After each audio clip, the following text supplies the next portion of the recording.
Welcome to the Politics of Fiction. So I originally posted this video a while back on my Patreon. Occasionally I will unlock a Patreon video for YouTube and maybe try to tempt some of you over to the Patreon. At the moment, 50% of my videos are going up on Patreon, and that will increase in the future. So if you'd like more content, you can check that out. The link is in the description. Cheers, enjoy the video.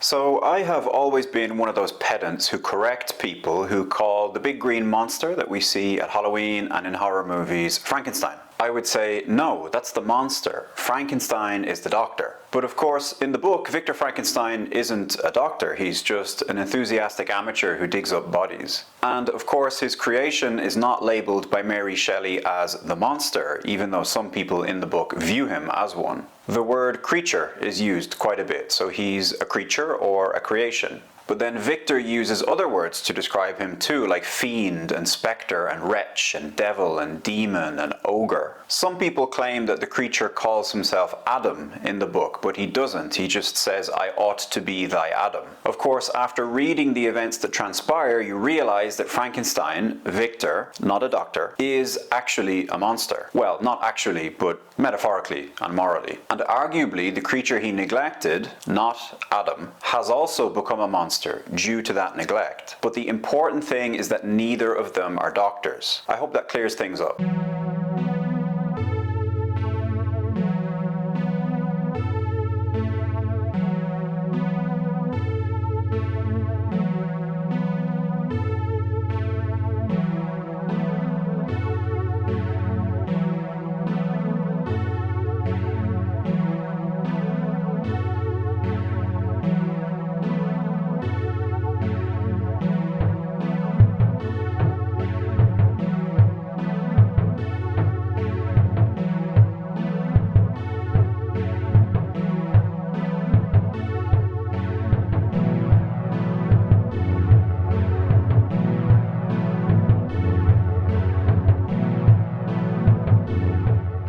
Welcome to the Politics of Fiction. I'm Darren. I look at literature through a political lens. So today we're talking about Frankenstein, or The Modern Prometheus by Mary Shelley. I have this nice little collector's library edition with the gold leaf page edges. I threw away the dust cover. I know some of you might be outraged by that, but I really don't like dust covers on books. I think it just looks much better on the shelf without it. Except for all the dust that gathers on it, of course. So let's do a short review of the book first. Frankenstein falls into many different categories. Structurally, it's an epistolary novel. It's made up of letters, much like Dracula, interestingly. It is arguably one of the first science fiction novels. It deals with the supernatural, although it is strictly realist in its telling. It's one of the most famous examples of Gothic horror, and yet the book is not really scary as such. It's more about existential horror, about what humans are capable of. Although I think you could say the same thing about a lot of horror, like Stephen King, for example. The book is also a creation myth, a political allegory, a moral fable. Frankenstein deals with so many different issues: humanity and science and religion and nature, among others. And it's full of philosophy and wisdom and warnings. Along with Dracula, Frankenstein has given us one of the most enduring creatures of horror and of fiction in general. The original text has been adapted and warped and bastardized across so many different iterations, adding all these elements to the popular consciousness of Frankenstein that aren't actually in the book, like the lightning bolt to animate the creature, and the green skin, and the bolts in the neck and everything. Like the creature himself, this bulging, distorted version of the story has been given life in so many subsequent representations, especially in movies. Shelley's story is short and relatively simple, and it doesn't have any of the extravagant mania of many of the cinema reproductions. But it is an incredibly effective and affecting piece of literature, and overall just a great story of humanity, firstly, and society, reciprocally. It is one of the best examinations of the human condition and its relationship with society that I have ever read. Let's talk about the characters. Victor and the creature are two of the greatest characters of literature. These two people are both isolated in many ways, and yet they are inextricably linked. They are bound to each each other until the end. A duality reflecting each other as creator and creation, father and son, each tormented by the pain of their existence, and each one responsible for the other's suffering, both seeing a monster in the other and contending with their own inner monster. In their relationship, we can definitely see some allusions to another great literary oppositional pairing, God and Satan, from Milton's Paradise Lost. And that's the work that gives this book its epigraph. Did I request thee, maker, from my clay to mold me man? Did I solicit thee from darkness to promote me? Victor is privileged, aloof, narcissistic, ambitious, obsessive, self-absorbed. I think he, and incidentally Walton, the explorer who finds Victor at the start of the novel, are just perfect depictions of that kind of upper-class, imperialist age, aspiring great men of history. And we'll talk more about that later. There are echoes in Victor's character of the fable of Prometheus and the Greek gods, hence the book's subtitle.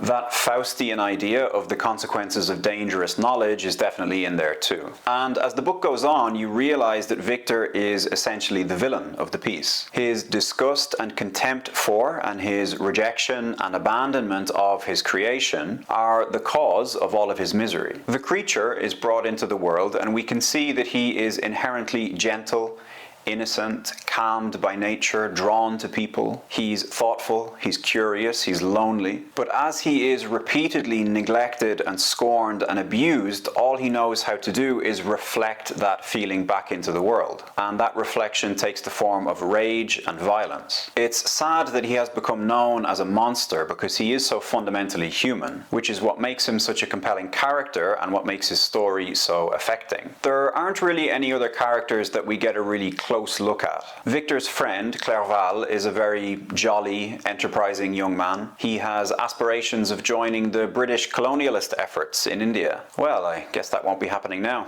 What a shame. Victor's parents and brothers aren't really described in much detail either. They're really just there so that Victor can suffer because of what happens to them. And then we have Elizabeth, Victor's adopted sister, whom he marries eventually. She is a very passive character, like a lot of women in this age of literature. It's interesting that this should happen even with a female author, although like I said, it's the same with Victor's parents and brothers. So maybe Shelley just preferred to focus on the two protagonists and their relationship. Or maybe she was making a point about the role of women in that society. Aside from being promised to Victor, Elizabeth didn't really have much purpose or agency, which would not have been an unusual situation for a woman at that time. In terms of the plot of the book, like I said, the story is short and simple. Most of the substance of the book is in the themes, the subtext, the philosophy, and in those two main characters. We begin the story almost at the end of Victor's tale, and we see how he has ended up. So when we go back to the beginning of his story, we already know that it's not going to end well. There are no sudden twists or turns really in the narrative. It's all very predictable in a Greek tragedy kind of way. The writing in the book is sensational. It is beautifully written. It is quite frankly, quite Frankensteinly. Is that something? Quite frankly, ridiculous that Shelley wrote this as a teenager. The prose is elegant, composed, erudite, but it's not cold, except maybe when Victor is speaking sometimes, but that fits his kind of clinical, aloof character. It's striking how minimalist the writing is compared to some of the adaptations, especially the lack of detail on the actual making of the creature. There are some wonderful descriptions in the book, there's some great imagery, and the dialogue, especially between the creature and Victor, is beautifully written and full of subtext and very rich with emotion. There's so much eloquence and intensity in those interactions between the two. The anguish that they're both feeling really comes through. So let's talk about the tone of the book. Shelley creates a really strong sense of atmosphere. It feels uneasy and chilling and really stifling at times. It's bleak and stark and eerie and full of foreboding. It's an extremely dark novel. And yet there are beautiful passages in it about nature and love and family and everything that is lost and lamented by our two protagonists. The mood of the book fluctuates wildly between joy and despair, and there is such a strong emotional impact at the end of the novel and in the character of the creature in general. More than anything else, the novel is a tragedy, and the creature is one of the all-time great tragic figures of literature. So let's get into some of the ideas and the themes and the politics of the book. We'll begin with ambition and how it relates to class. There's a lot in the book about ambition embodied most notably in the character of Victor. What we see in him is scientific ambition, that yearning for discovery and exploration, rooted in intellect and obsession and a desire for greatness. Victor is very curious from a young age. He says, "It was the secrets of heaven and earth that I desired to learn. And whether it was the outward substance of things or the inner spirit of nature and the mysterious soul of man that occupied me, still my inquiries were directed to the metaphysical, or in its highest sense, the physical secrets of the world." And through the novel we see the dangerous cycle of this curiosity. Later, the creature tells Victor of his own curiosity, his experiments with fire, for example, which bring to mind a young Victor. Walton, the Arctic explorer, is also curious. He wants Victor to divulge how he made the creature, although Victor refuses to tell him. But it's not just Victor's curiosity that he needs to sate, he also wants to be celebrated. He says, "So much has been done," exclaimed the soul of Frankenstein. "More, far more will I achieve. Treading in the steps already marked, I will pioneer a new way, explore unknown powers, and unfold to the world the deepest mysteries of creation." There are more tragic motivations for Victor as well. He lost his mother, and he says that this ambition to create a being may one day lead him to be able to resurrect the dead, essentially. Maybe that desire is what blinds him to the disastrous consequences of his actions. So how should we read this treatment of ambition in the novel? It's generally regarded to be a reaction by Shelley to the Industrial Revolution, technological progress, scientism, all of which were very much in the public consciousness at the time. Times were changing fast, and Shelley clearly has doubts about man's ability to consider the consequences of his actions. Her husband, Percy Shelley, was fascinated by science and the occult. He experimented with electricity and gunpowder and even tried to raise spirits from the dead. You can definitely see his influence on the character of Victor. The description of Victor's arcane reading materials in his youth, all of these alchemists and astrologers and controversial fringe scientists, it's quite funny taken in that context. You can imagine that Mary Shelley is worried that her husband is being radicalized, like some Facebook uncle who gets really into chemtrails or something. Although, given how unhappy their life together was and all of the issues that Percy had, it's quite tragic to think that he may have been the basis for such a flawed character. So, in the context of an age of discovery and ambition and progress, Shelley presents us with the notion of creation and responsibility, and how fatal it can be to abrogate that responsibility. And we'll come back to that when we talk about parenthood. So in Victor we have this idea of seeking dangerous knowledge, of playing God, of not considering the potential consequences of our actions. Jeff Goldblum said it best in Jurassic Park, another great tale of blind scientific ambition. Your scientists were so concerned with whether or not they could that they didn't stop to think if they should. And this is where we see Victor echo the likes of Prometheus and Faust and Satan. And so we see the downfall of the ambitious, hubris, egotism, self-justification. We see this in Victor's speech to Walton at the very end. "When younger, I believed myself destined for some great enterprise. I possessed a coolness of judgment that fitted me for illustrious achievements." I get it, Victor. I was a gifted child too. It all ends in disappointment, doesn't it? And we hear Victor's regret, finally, when it's too late. "All my speculations and hopes are as nothing. And like the archangel who aspired to omnipotence, I am chained in an eternal hell. From my infancy I was imbued with high hopes and a lofty ambition, but how am I sunk?"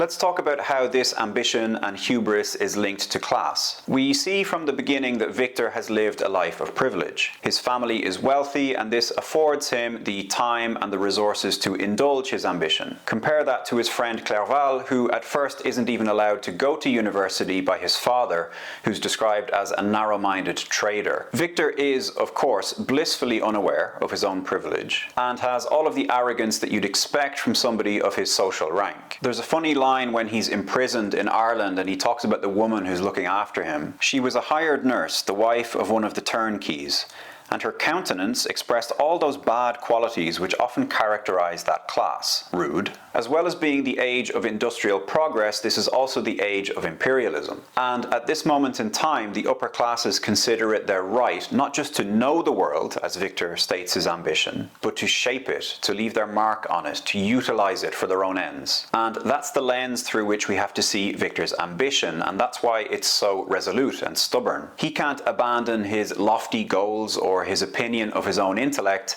any more than his family could abandon their social station, their class, their privilege. The explorer, Walton, clearly fits into this category as well, a man whose vain ambition has immured a crew of sailors in the Arctic. It's telling that there's this instant bond of class solidarity between Victor and Walton. You can see Walton's hero worship of Victor, blind to his mistakes. So we have two unreliable narrators who spend the book justifying their own narcissistic behavior and ignoring its material effects. One of the funniest scenes for me showing Victor's complete lack of self-awareness is when he gives this rousing speech to the mutinous sailors. And the speech is essentially, man up, don't run home to your families, stay here and risk death in order to achieve greatness. By which I mean the esteemed Mr. Walton's greatness. Not yours, because you're just a labor. Walton says that he would rather die than return shamefully without having reached the North Pole. More hubris. He wants to be a great man of history and achieve his noble goal of exploration. Again, what he really wants is to be celebrated for his accomplishments. At one point, Victor frames his ambition against the backdrop of history. He says,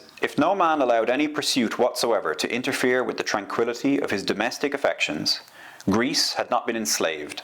Caesar would have spared his country. America would have been discovered more gradually, and the empires of Mexico and Peru had not been destroyed." This is a man who sees his own potential greatness on a civilizational scale, and that is the epitome of the upper-class imperialist way of looking at himself and the world. Ultimately, the difference between Victor and Walton is that Walton eventually cedes his ambition, and he does this in order to ensure the safety of his men, although he probably did it just because he knew he would have been thrown overboard if he hadn't. Whereas Victor has prioritized his ambition over all other concerns in his life. And we see the consequences of that for him and his family and his creation. And yet, even at the end, with everything he has lost, Victor can't bring himself to see his deeds as wholly regrettable. He says to Walton, "Seek happiness in tranquility and avoid ambition, even if it be only the apparently innocent one of distinguishing yourself in science and discoveries." But then his next line is, "Yet, why do I say this? I have myself been blasted in these hopes, yet another may succeed." Oh, Victor. Let's talk about prejudice. Some of the most heartbreaking scenes in the book deal with human prejudice. The creature is seen as an ugly monstrosity, and for that reason he's a constant victim of discrimination and violence and rejection. The creature laments that he is an object for the scorn and horror of mankind. He's shunned and abused by almost every human being he meets. The villagers who hunted and attacked him, the guy who shot him after he saved a girl's life, the family at the cottage, William, Victor's brother. They were all repulsed by him and too terrified and revolted to give him a chance to explain himself. And of course, the formative rejection is by Victor, his creator, his father. The creature articulates his anguish so well in these scenes with Victor, and that's where a lot of your sympathy for him is generated. He says to Victor, "Accursed creator, why did you form a monster so hideous that even you turned from me in disgust? God, in pity, made man beautiful and alluring, after his own image. But my form is a filthy type of yours, more horrid even from the very resemblance. Satan had his companions, fellow devils, to admire and encourage him. But I am solitary and abhorred." The eloquence of the creature is just another reminder that we shouldn't be judging him on his rough exterior, that there is a thinking, feeling being in there. We have that scene in the cottage where the blind man talks to the creature and finds him engaging and sympathetic, and then the others come in and see him and it all goes horribly wrong. It's devastating that the only character who can accept him is one who can't physically perceive him and therefore must judge him on his words and his character. And it's a great illustration of how people can be blinded by prejudice. The creature can see that there is no hope for him of ever living among people. He says the human senses are insurmountable barriers to our union, which again is just heartbreaking. All he has known is disgust and rejection, and he knows that he will never be known or seen, never be loved or accepted. So the prejudice the creature suffers is due to his physical appearance, but there are many types of prejudice. For example, as the creature is learning about about the world from books, he mentions feeling this kind of self-loathing because he doesn't have any nobility or riches, like some of the accomplished people that he's reading about. The poor guy has only just been born and he's already figuring out how pervasive class injustice is. So the creature really can be seen as a surrogate for any group of people, any class or race or sex or gender, or any individual who is othered, who is cast out, who is treated with disdain. There is definitely something racialized about the depiction of the creature. And when you consider his physical prowess, his survival skills, his childlike nature, you can see that kind of typical Western imperialist idea of the primitive, the native, the noble savage. Another lens of prejudice that has been applied to downtrodden people throughout history. The creature says at one point, "All men hate the wretched," which reminded me of Frantz Fanon's incredible work, The Wretched of the Earth, about the colonization of Algeria. And I think one of the reasons why the creature is such a timeless and affecting and poignant character is because he can be seen as representative of so many different victims of prejudice. Nature versus society is a duality that we're presented with in the novel. This is another of the anxieties of the age that Shelley deals with. Shelley was part of the Romantic tradition, and nature features heavily in their work. It's often depicted as awe-inspiring, powerful, perfect, unknowable. Think of Victor's memory of the lightning striking the tree. Edmund Burke's notion of the sublime and the terrible within nature is clearly an influence here, and we'll talk more about Burke later. There are so many scenes in the book where mountains and lakes and rivers and trees and magnificent vistas are described, showing us the beauty and flawlessness of nature. And obviously Victor is somebody who meddles with the purity of nature, who attempts to influence or to wield even that perfection, whereas the creature is shown to be positively influenced by nature. He's passive and tranquil and appreciative of nature's bounty. The creature shows us that there is a freedom to be found in nature, and I think that here Shelley must have been influenced by Jean-Jacques Rousseau. The creature represents what Rousseau called the savage, which he said was the ideal stage of human development. More than just an unthinking beast, but not yet part of a decadent civilization, which Rousseau saw as being characterized by envy and conflict. Society, as he saw it, had devolved into inequality, private property, slavery, corruption. Rousseau said, "Nothing is so gentle as man in his primitive state,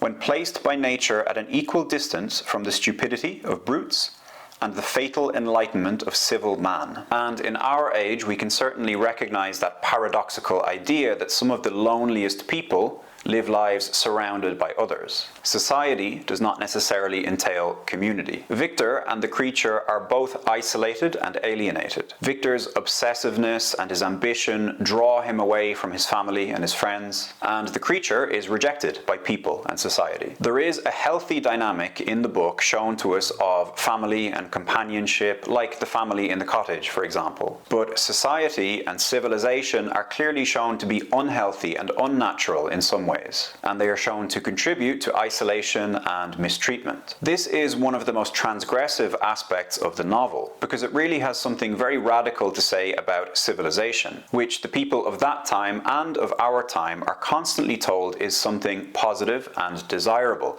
something that is the result of progress. Frankenstein really exposes the lack of authenticity in the way that many of us live our lives. It tells us that inside each of us there is a desire to live in a simple and natural way, and that every day we're straying further from that ideal. Let's talk about morality and responsibility. We've already talked about prejudice and how that can lead to a corruption of innocence. The creature is inherently gentle and kind, but obviously, like all people, as someone like Carl Jung would argue, he is capable of both great good and great evil. The creature says, "I have love in me, the likes of which you can scarcely imagine, and rage, the likes of which you would not believe. If I cannot satisfy the one, I will indulge the other." And he frames his own crimes in the context of his treatment. Am I to be thought the only criminal when all humankind sinned against me? And I think that Shelley, even though she shows us that the creature is driven to such evil deeds by his mistreatment, also shows us ultimately the futility of vengeance. Neither the creature nor Victor gain anything from their vengeful acts. Their rage doesn't lead to catharsis or satisfaction. There is only loss and and desolation. A lot of the novel deals with the moral responsibility of a person's actions. How responsible is the creature for his murders? Well, he is essentially a child and he has been abandoned and treated violently, but does that make his actions morally justifiable? No, absolutely not. But it does explain his actions and it does arouse our sympathy for him. And I think that moral dissonance is what makes the character so compelling. It's not just that he's nuanced and there are shades of grey, it's that we have two such shocking and extreme binaries at work here and in conflict. The awful treatment he has received from his maker and the world, and the reprehensible acts that he commits. And we're left thinking, well, both of those things are tragic and unforgivable, which doesn't leave us with any easy moral judgments to make. It leaves us instead with complex feelings about this creature that are not easily resolved, and that is great character writing. So how responsible is Victor for the creature's murders? Well, let's talk about that through the lens of parenthood. Mary Shelley lost children, she lost her mother, she was isolated from her father, she hung around with people like Byron who abandoned his children. In many ways, the novel documents how bad parenting and hubris can lead to tragedy. How responsible are we for our influence on people, particularly our own children? Again, we see this idea of the responsibility of creation. There's an interesting passage early in the book when Victor talks about his childhood and his parents. I was their plaything and their idol, and something better, their child, the innocent and helpless creature bestowed on them by heaven, whom to bring up to good, and whose future lot was in their hands, to direct to happiness or misery, according as they fulfilled their duties toward me. So Victor knows all of this, academically at least. He knows what a parent's duty is, and he knows how it feels to be loved and cared for. And yet he is so oblivious to his own abdication of parental responsibility. And that is the great tragedy at the heart of his character. Not just this moral failing, but his continued ignorance of it, which makes it difficult to argue against his at least partial culpability in his own tragic end. One more thing to mention regarding responsibility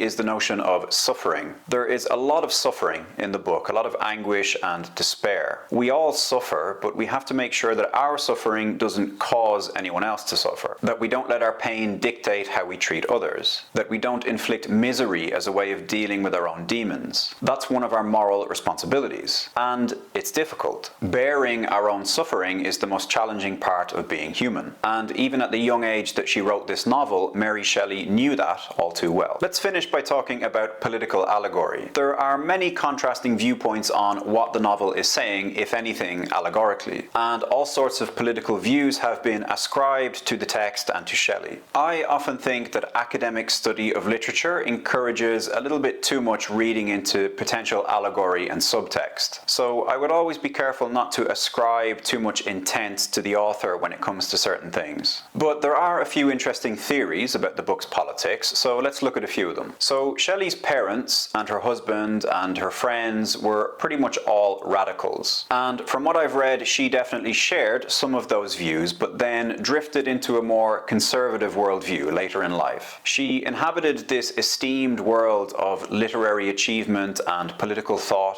and it must have been difficult for her to carve out her own politics as well as her own literary voice. Even her name, Mary Wollstonecraft Godwin Shelley, is in no part solely her own. Her first two names come from her mother, the second two from her father and her husband. A creature, if you will, made up of parts of other people. Okay, that's a bit tenuous. She even remained anonymous when she published the novel. People assumed it was her husband, Percy's work. And then 11 years after the book's release, she felt she had to alter the text, and she removed many of the book's more incendiary social and political messages. So I imagine she might have felt overshadowed by some of these domineering presences in her life, and maybe wanted to rebel against that. Maybe that's why she became more reactionary later in life. There was also a lot of personal tragedy and difficulty in her life that may have sapped her belief in her father's utopianism, for example. So let's look first at the argument that Frankenstein betrays Shelley's conservatism. I'll read a quote from Edmund Burke. Burke was an Anglo-Irish politician who became known as the father of modern conservatism, and he was vociferous in his opposition to the French Revolution. Burke said, "Out of the tomb of the murdered monarchy in France has arisen a vast, tremendous, unformed spectre. in a far more terrific guise than any which ever yet have overpowered the imagination and subdued the fortitude of man. And of course, this characterization of leftist political consciousness and resistance as a spectre comes up again in the Communist Manifesto, famously, "A spectre is haunting Europe." Burke also said that revolution was a species of political monster which has always ended by devouring those who have produced it. So there is this argument that Frankenstein is a conservative, counter-revolutionary text. And this argument says that Victor is a representation of revolutionaries and radicals and people like Shelley's parents, people who have these kind of millenarian utopian expectations and hopes. But the reality ends up being that they unleash these monsters and spectres upon the world, the likes of which Burke warned against. And we see one of these monstrous spectres in the form of Victor's creature. Yeah, I don't know. I think that's a bit of a stretch. Like I said, Shelley definitely took a bit of a reactionary, or at least kind of a jaded, pessimistic turn against radicalism later in her life. But this reading of this particular novel seems a bit flimsy and dubious to me. Another interpretation of the novel is that it is radical, heretical, and revolutionary. The Shelleys were keen students of the French Revolution. They read about it in depth, and they even visited some of the landmarks together. And there is a reading of the novel as a class struggle, with Victor being the upper or middle class and the creature representing the working class. The creature is miserable and impotent and mistreated, and we can even see him as a class group in his own right, since he's literally made up of parts. Parts of poor, unfortunate, forgotten people that were seized by Victor. Victor has all of the resources and the power. He literally owns the means of production, the equipment that he used to produce the creature and to produce the mate. And so Victor, the capitalist, has utilized and exploited people and materials. He has created an underclass in the form of the creature, and he has abandoned him. He has refused to meet the creature's material needs. He doesn't want to give him freedom. He doesn't want him to propagate. I think this class struggle interpretation is certainly evident, and I wouldn't say that it's necessarily ironclad, full-throated support of the French Revolution in a moral sense, but it at least seems to me to be expressing the inevitability of such resistance in the face of exploitation. You could even say that some of the deaths at the hands of the creature, like young William's, for example, are Shelley's kind of warning against the violent excesses of revolution, the innocent victims. One other interesting interpretation of the text involves slavery and abolition. We already mentioned the racialized depiction of the creature and the colonial echoes of that. Mary and Percy Shelley were abolitionists. They even refused to eat sugar, apparently, because it was produced with slave labor. So you could look at Frankenstein in the context of the Haitian Revolution and slave uprisings in places like the West Indies, and playing on those fears that would have been palpable in the British upper classes at the time. Even Percy Shelley was among those who feared violent reprisals. Like many liberal-minded people of that era, he was in favor of only gradual abolition. He feared that if the slaves were emancipated suddenly from bondage, that they might seek vengeance. In the book, Victor is fearful that the creature and his potential mate might create this subspecies that could threaten humanity, or that could challenge the world order of imperialist white supremacy. So whether it's slaves or just the working class in general, I definitely think there's some merit in seeing this wretched creature that Shelley created as personifying the kind of people that at this point in history were oppressed and reviled and feared. Maybe that's where the real horror of the book lies, laying bare the terror of the bourgeoisie that their grasp of the world is weaker than they thought, that their power can be taken away suddenly and violently and a new world can be made. And that is an encouraging thought. Okay, that's it from me for today. Hope you enjoyed that discussion of Frankenstein by Mary Shelley. I hope you're enjoying the videos, and I'll see you again soon. Take care of yourselves. Good luck.